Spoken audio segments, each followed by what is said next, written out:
पानी वाला बोतल नहीं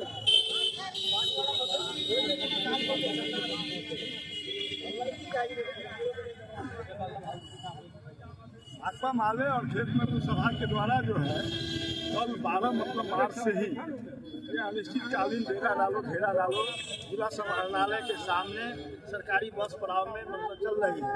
इसका मुख्य कारण है ये समस्तीपुर जिले के हसनपुर प्रखंड के अंतर्गत मंगलगढ़ पंचायत के सिंगरैया गांव में 1993 में हजारों परिवारों को बसाया गया था और 3 दिसंबर 2025 तक वो काबिज थे, लेकिन 4 दिसंबर 2025 को वो कड़ाके का ठंडा और कुहासा लगा हुआ था।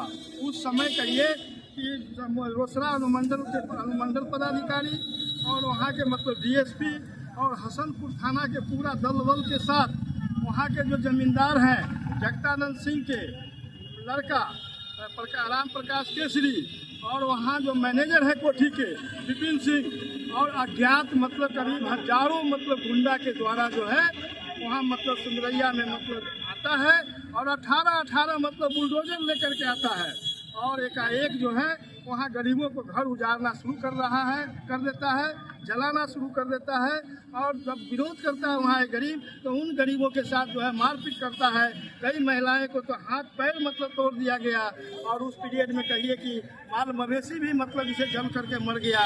ये हालात जिसे बना हुआ था। तो भाकपा माले के द्वारा खेत मजदूर सभा के द्वारा जो है सेंट्रल टीम वहाँ के जो थे सेंट्रल टीम अखिल भारतीय खेत एवं ग्रामीण मजदूर सभा के राष्ट्रीय अध्यक्ष और तत्कालीन विधायक दल के उपनेता हमारे विधायक सतदेव राम और विधायक मनोज मंजिल और खे ग्रामस के राज सचिव शत्रुघ्न सहनी सहित हम भी खे ग्रामस राज्य उपाध्यक्ष जीवन पासवान के रूप में और खे ग्रामस अध्यक्ष जिला अध्यक्ष के रूप में उपेंद्र राय, भाकपा माले जिला सचिव के रूप में उमेश कुमार भी वहाँ पहुँचे थे और हम लोगों को जब यहाँ के पीड़ित इसे भूमिहीन गरीबों ने जो बताया उन लोगों ने कहा कि यहाँ जो है करीब 2000 संख्या से अधिक अज्ञात बदमाश को लाया था और वहाँ प्रशासन और जमींदार के मिली भगत से हम तमाम गरीबों को उजाड़ा है।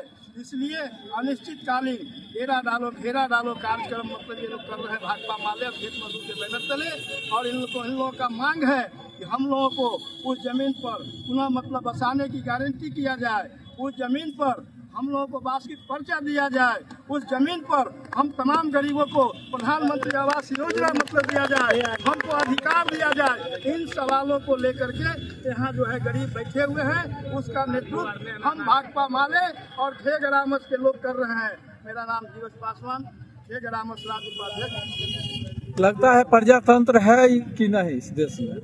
आपको लग रहा है प्रजातंत्र है? प्रजातंत्र जिसे क्या कहिएगा, हाँ तो जिसे तानाशाही तंत्र है क्या? तानाशाही तंत्र चल रहा है। अभी यह देखा जाए बिहार के अंदर में भाजपा का जो गुंडा राज चल रहा है, एनडीए का जो गुंडा राज चल रहा है, वो निश्चित तौर पर गरीब होते जा रहा है और अमीर होते जा रहा है और महंगाई चरम छूते जा रहा है। यहाँ तो है, यहाँ तक रसोई गैस जो है सिलेंडर बंद हो गया है, लोगों को किल्लत हो रही है।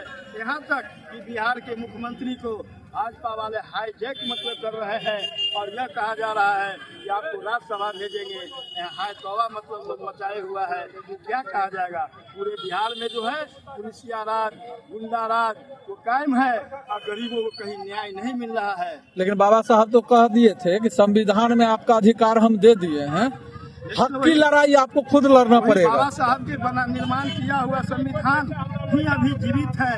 उस संविधान को हम तमाम गरीबों को जिंदा कायम करके रखना होगा। वो बाबा साहब के संविधान से ही हम तमाम गरीबों को अधिकार मिल सकता है, न कि मनुवाद से हम लोगों को अधिकार मिल सकता है। मनुवाद जो है गरीबों को जिसे ये कहिए कि दमन शोषण करने वाला उसका मनुवाद का कानून है। इसलिए बाबा साहब का जो बनाया हुआ संविधान है वही संविधान पर हमें चलना है, वही संविधान से हमको न्याय भी मिलेगा और अधिकार भी मिलेगा। बाबा साहब कहे थे कि संविधान हम कितना अच्छा बना दें, लेकिन उसका पालन करने वाला पर निर्भर है कि वो किस ढंग के पालन करता है। इस पे क्या कहना है? निश्चित तौर पर सही बात कहे थे बाबा साहब। आपने सही बात कहा था कि हमने तो संविधान बना दिया है, लेकिन उस संविधान को बचाना और उस संविधान को आगे बढ़ाना आप लोगों का काम है। और जो भ्रष्ट मतलब इसे व्यवस्था है, उस भ्रष्ट व्यवस्था को आपको उखाड़ फेंकना है। लेकिन यहाँ होता क्या है, जब गरीब त्राहिमाम होता है, जब चुनाव आती है, तो वही भ्रष्ट व्यवस्था तंत्र के लोग जो है गरीबों को 10-10 हजार रुपया दे करके वो वोट ठग लिया जाता है और गरीब जो है प्रलोभन में आकर के वो मतलब भ्रष्ट व्यवस्था के पक्ष में खड़ा हो जाता है और फिर भ्रष्ट व्यवस्था एनडीए की सरकार को मतलब बिहार में लाके काबिज कर देता है। आपको लगता है कि हक मांगने से नहीं लड़ के लेना पड़ता है, क्या ये मानते हैं? हमारा यह मानना है हक मांगने से नहीं मिलने वाला है। हम भीख नहीं मांग रहे हैं, हमारा अधिकार है। हमें बिना लड़ाई लड़े हुए हमको मिल नहीं सकता है, इसलिए हमको लड़ाई लड़ना होगा, हमको आंदोलन को तेज करना होगा। आज जो है मनुवादी लोग उर्फ मुगलवादी लोग कहते हैं कि आरक्षण आपको भीख में मिला है। आरक्षण तो हमारी अधिकार है। वो आरक्षण हमारा अधिकार है, वो संविधान ही बाबा साहब का मतलब बता रहा है। संविधान से ही सब चीज हमको मिल सकता है। हमारी मुल्क और हमारे ही अधिकार हमें भीख में मिले, भीख में नहीं, हमें मतलब इसे संघर्ष के बदौलत मिलेगा। हमारा अधिकार है संविधान के बदौलत। कहिए क्या कहना है, आपको भी कुछ कहना है? अभी हमारे जीवच भाई बता रहे थे, जब तक बच्चा रोता नहीं है उसकी माँ भी उसको दूध नहीं पिलाती है। इसलिए हक की रक्षा करना हर भारत के नागरिक का अपना जन्मसिद्ध अधिकार है। बाबा साहब का संविधान कहता है। संविधान लिखने वाले बाबा साहब अमर होकर चले गए, लेकिन उस संविधान की लड़ाई को लड़ते रहना ये सब हम लोगों का दायित्व है। बाबा साहब तो आपको कहे थे कि हक की लड़ाई खुद लड़ना होगा आपको। सिर्फ उन्हीं के दिए मार्गदर्शन पर हम अपने हक की लड़ाई के लिए आज ये हमारे तमाम मजदूर साथी बैठे हैं।